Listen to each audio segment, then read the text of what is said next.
evening. My name is Claire Leake. On behalf of the Northeast Cultural Arts Committee, I would like to welcome you to this year's Humanities Teacher of the Year presentation by Dr. Emily Pollard. Before we get started, if you are here for attendance credit, there will be QR codes in the lobby upon completion of the program. And we would also like to invite everyone to stay for a brief reception in the lobby once the program is completed. Dr. Emily Pollard is a dedicated educator, passionate leader, and student advocate with a remarkable career in higher education. With over 16 years of experience teaching in the community college system, she has made a lasting impact on students' lives through her commitment to academic excellence, mentorship, and service.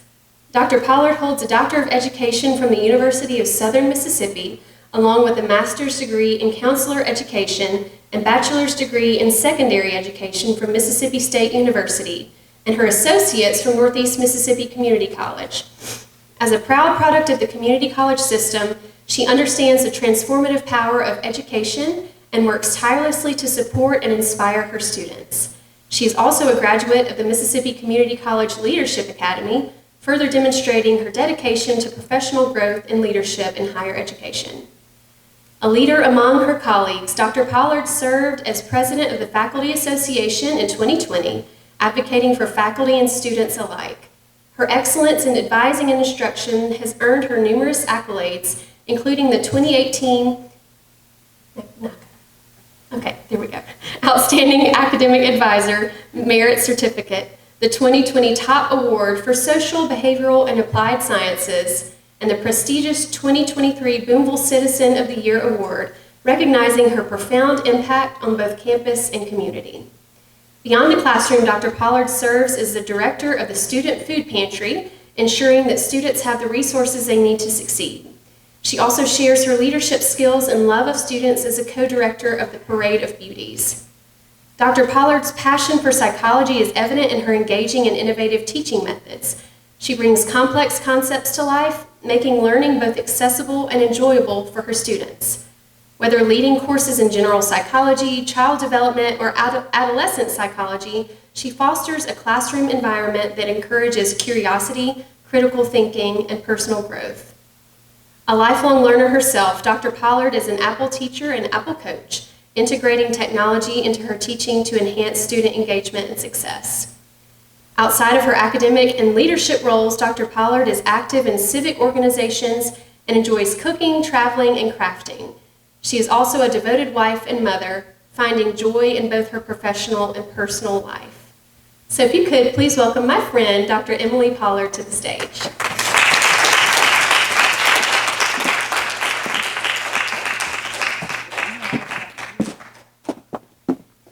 Thank you so much. Good evening, everybody. I'm going to make this as painless as possible, okay? I first want to express my deepest gratitude to the Cultural Arts Committee here and to the Mississippi Humanities Council for this incredible honor. I am truly humbled to be recognized as the Humanities Teacher of the Year. When Ms. Leake actually told me that I had been selected, I asked if they had run out of any other options. And she said, no, I think it'll be fine. So here I am. Seriously, though, I do appreciate all of you taking your time out of tonight to be here, whether you're here to support Northeast, the humanities, to get extra credit, because that's what most of you are here for, or just because you're kind to me. I can't ever thank you all enough. It means a lot.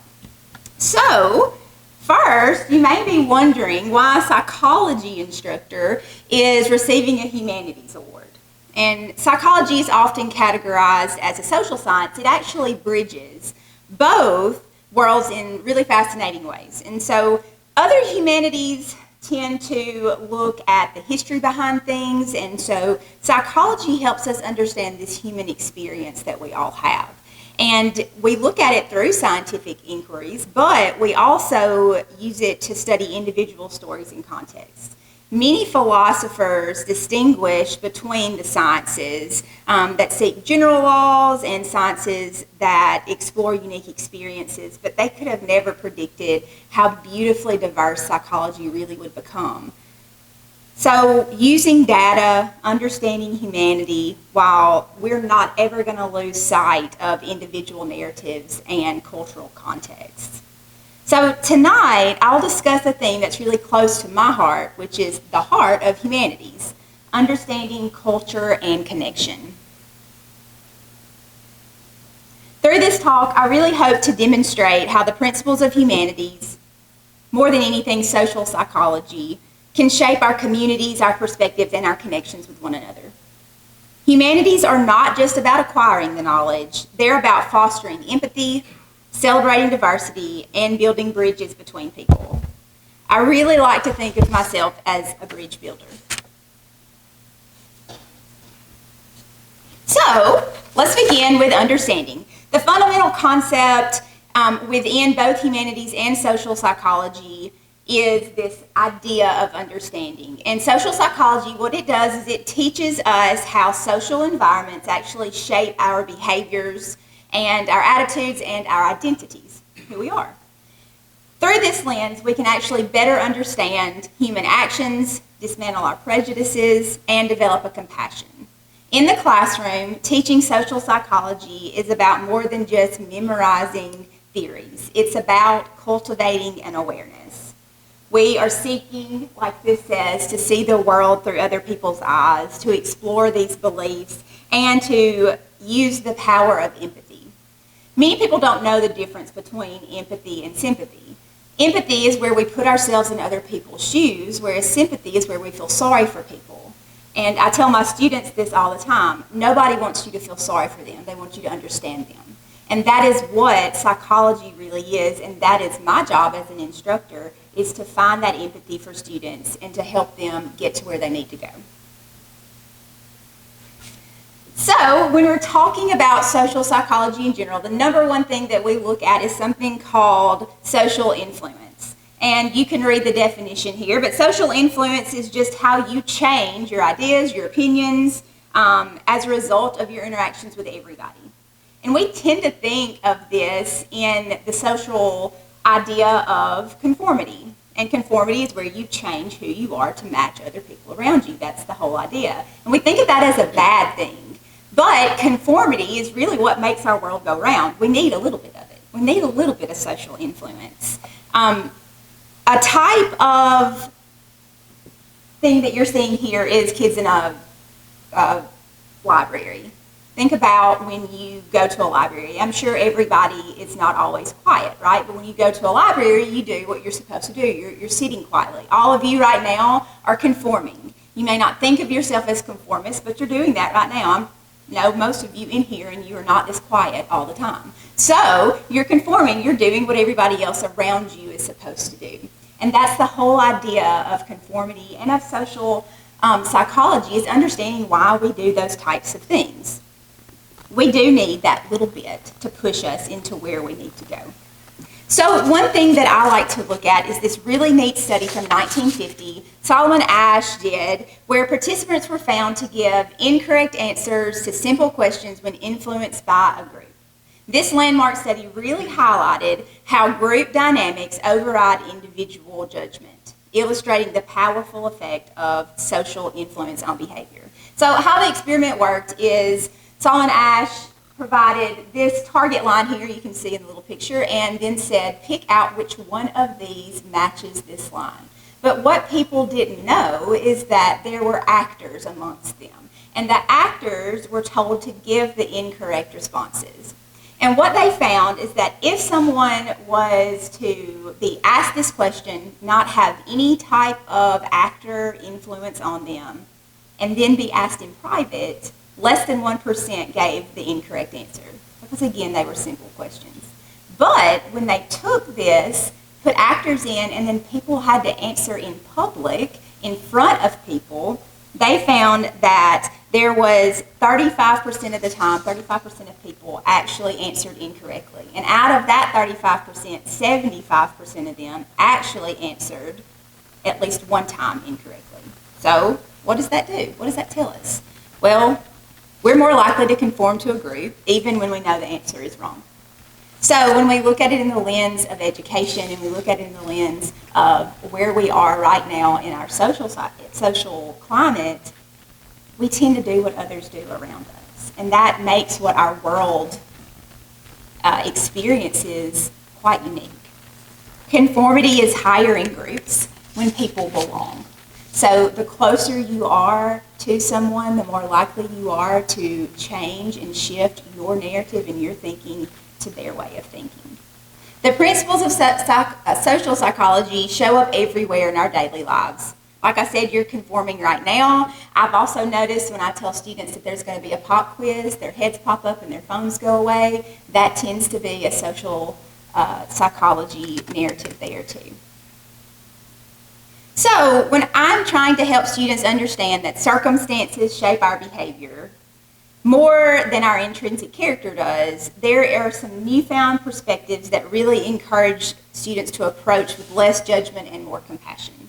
One study found that students being exposed to social psychology principles self-reported that they had increased empathy, understanding, and more analysis of a situation. So 40% said that they felt that their empathy had increased, 30% said that they had a better understanding of the people around them, and 30% said that they were able to actually analyze what people were saying and pay better attention. Now this is self-reported, so take it how you want, but just knowing that someone is listening and caring and knowing that someone is paying attention to what you're doing and when you're doing it really does make a difference on the outcomes. When we study psychology through this humanities lens, we're not just memorizing theories, like I said earlier, we're actually understanding stories. Every statistic represents a student's journey. Every data point is a human experience. This intersection reminds me of the Maya Angelou quote that says, people will forget what you said, they'll forget what you do, but people will never forget how you made them feel. Our world is made up of emotions and feelings, and it is important to recognize that and to learn from that and to grow. In my classroom, we examine cultural influences on behaviors and social norms. So these discussions often highlight interconnectedness of humanity. Students see how different cultural experiences influence perspectives. They often realize that despite our differences, there are common threads that connect all of us together. I have seen students bridge those cultural divides by discussing social identity and group dynamics. And they usually come away with an understanding that while our backgrounds are vastly different, our motivations, our dreams, and mainly our fears often align. Humanities really celebrate the richness of diverse experiences. It helps us understand these cultural norms and it connects us. These are some pictures from Northeast. This is a student and faculty cornhole tournament that we had, and this is a first day hug back to campus, welcoming people back. We are really connected here on our campus, and we feel like a family, and I think that speaks highly for who we are and what we strive to do here. We encourage our students to get involved on campus, and that can be through clubs and organizations, that can be through coming to talks like tonight, or that can be by going to the caf and eating. Being connected and feeling a part of something makes the college experience that much more enjoyable. A recent study published by a psychology magazine explored the psychological benefits of actually fostering meaningful social connections in the academic setting. So when we look at that, we are looking at connection in different types of ways. We are looking at it through decreased isolation and shared experiences, and those importance of inclusive communities. Here are some things that social connections at school can actually do. I'll let you read that. But when we were talking about that research, peer support initiatives that were found, that could be anything like tutoring or mentoring or even just getting together with people outside of your classroom. Research found that they engaged in those, like volunteer programs as well. They reported improved mental health, higher outcomes of community belonging. Fostering meaningful connections actually helps alleviate those feelings of isolation and loneliness. and it improves the academic performance, and it reduces stress levels among students. And I bet if I asked the students in here what your stress level was, you would probably say somewhat high. So being involved and making those connections and creating a culture of inclusivity is really important to your success here on our campus. Notably, participants in supportive campus initiatives showed heightened resilience in facing personal challenges and developed stronger social problem-solving skills. So here are some pictures from outside our union, but one that I really want to highlight is this is some of our football players who participated in a community outreach program where they were going around and helping beautify Boonville. This is Northeast connecting with the community, and this is our students seeing the importance of connecting somewhere and finding a place and feeling like you belong. So this brings me to a project that is really meaningful to me, and that's the Tiger Den, or the Student Food Pantry. I believe that understanding culture and connection, they all intersect with this basic idea. There's a quick background on the Tiger Den. It was started in 2019 as a resource for our students on our campus. I'm the director, and I've seen firsthand the humanity that this service provides to everyone. So I want to give you some quick statistics that you probably didn't know. If we talk about culture and connectivism, food insecurity is a problem that a lot of students have across this country. A study was done with over 86,000 students in 123 different institutions, 2 years and 4 years, and they asked them how they felt about food insecurity and housing insecurity. So I'm just focusing on the food insecurity tonight. But 45% said that they felt food insecure, which meant they either skipped a meal or they refrained from eating some of their meal because of that food insecurity, reducing their portions. 53% of the people who felt food insecure had children. But 68% of those people, surprisingly to a lot of us, actually had jobs. That statistic usually is astounding, just because when we think about people having jobs, we think about this not being a problem, but it is a huge problem. On our campus, we have noticed an increase in the past 2 years by twofold. So every month when I'm packing boxes for students, normally we would have anywhere from 10 to 12, and recently we've had as high as 32 every month. Okay, so times are tough, and this is just a resource that we have. Looking back at the study, one thing to note, though, is that even though we've got all these students who face these food insecurities, who face these troubles, 29% of those people in the study had a 3.0 or higher, which just shows us the resilience in people, that if you want something and you work towards it, you can do that. But they said that the reason that they were so successful was because they knew where the resources were and they felt like they were part of a community and a connection group.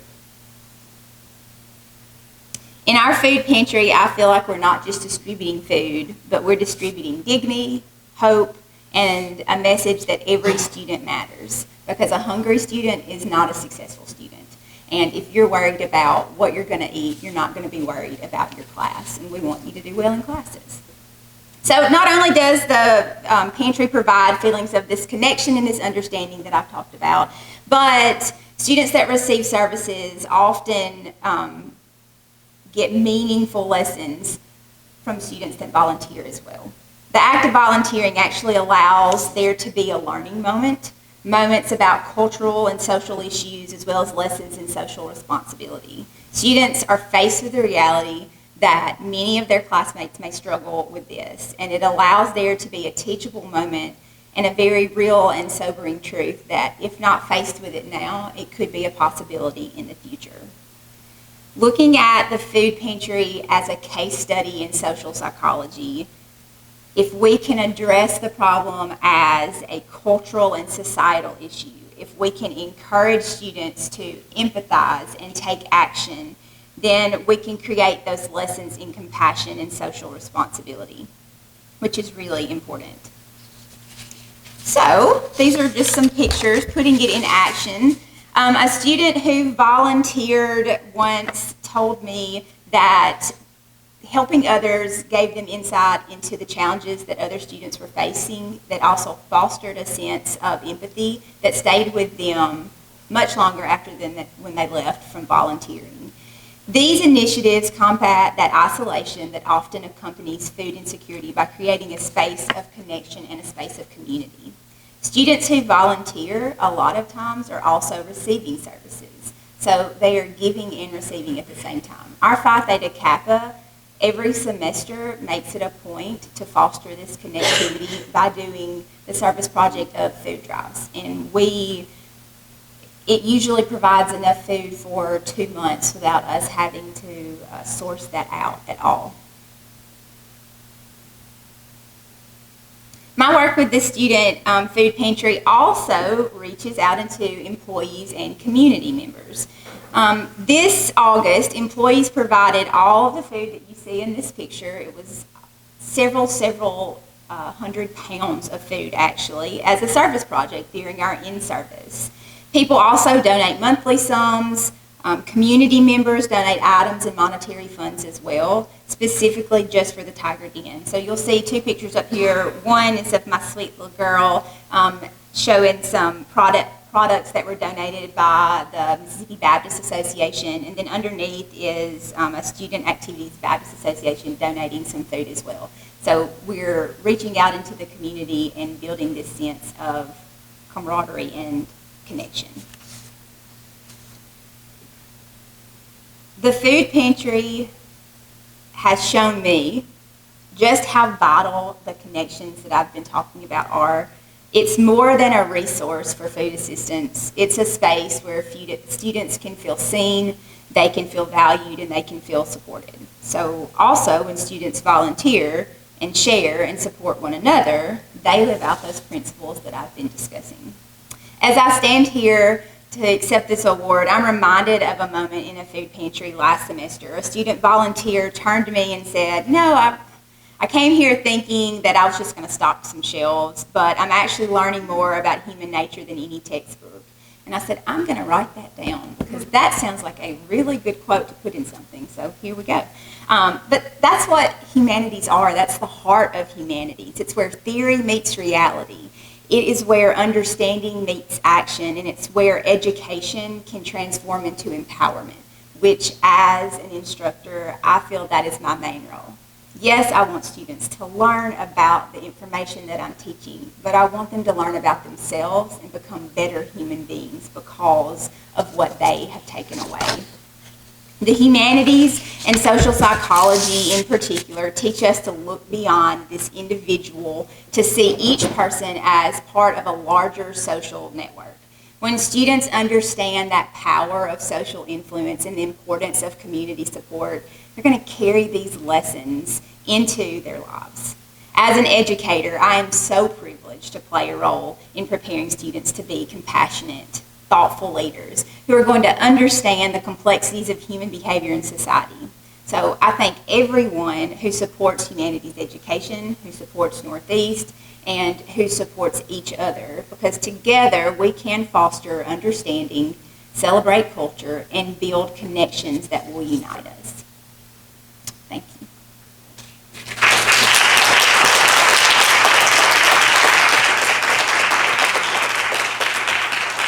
The legendary Miss Carla Faulkner. Excellent. Great job.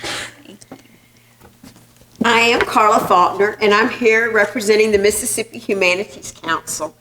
And we are so pleased to honor Dr. Emily Pollard for her outstanding teaching here at Northeast. And every year we recognize a Humanities Teacher Award winner at each of the state's colleges and universities. The awardee is asked to present a lecture like you just heard on a humanities-related subject of their choice. They receive a cash award and will be publicly recognized for their achievements at our award celebration in Jackson on March the 28th. Since our founding in 1972, we have recognized that Mississippi scholars and teachers like Dr. Pollard show the importance of the humanities in creating engaged and informed citizens. And She demonstrated that so beautifully tonight. At the Mississippi Humanities Council, our motto is the humanities are for everyone. And this is true for both for students here at Northeast as well as for people in Boonville and everywhere across the state. Many of you know that the Humanities Council partners with Northeast to offer classes at Alcorn County Correctional Facility. Again, we truly believe that the humanities are for everyone. And Dr. Pollard has made that clear through her presentation. The Council is an independent nonprofit organization supported by the National Endowment for the Humanities and also by grants and donations from private foundations, corporations, and individuals. The Council, in turn, supports and develops a wide range of programs across Mississippi that help us to explore our rich history and culture. We create opportunities for Mississippians to learn about themselves and the larger world and to enrich communities through civil conversation about our history and culture. As she pointed out, to try to create a sense of empathy and understanding so that people feel listened to. We invite all of you to join us in this work. You can visit our website or follow us on social media. And by the way, this event will be on social media hopefully in a day or two to learn more about our programs. Let's give another round of applause for Dr. Pollard.